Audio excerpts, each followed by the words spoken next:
Toonafeesh, Toonafeesh, Toonafeesh. Hello, I'm Toonafeesh. I'm a Twitch streamer.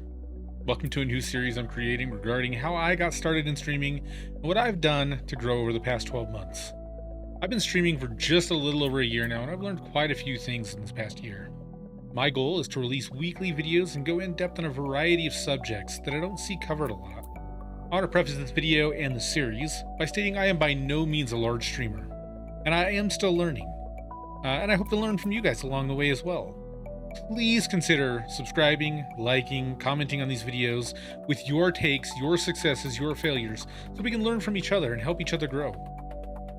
My main goal since I started streaming has always been to get better at public speaking, and also to help other streamers grow and meet their goals, and learn from them as well. I know there are a lot of resources out there that give tips on how to grow, and those resources will tell you things like, hey, you need to be consistent.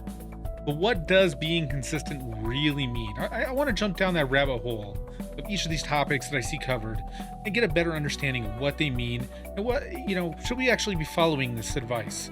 And what can we learn from others on that? I've seriously enjoyed this journey over the last year into the streaming world and all the friends I've met along the way. It's been amazing for my mental health at times and devastating at other times. I've learned to rely on others. I've met some of my best friends through streaming, and I don't think I would change a thing. So whether you're contemplating streaming or you've been doing this for years, there's always something new to learn and something you can teach someone else. So I'm hoping that we're going to be able to rely on each other and continue to learn and grow together.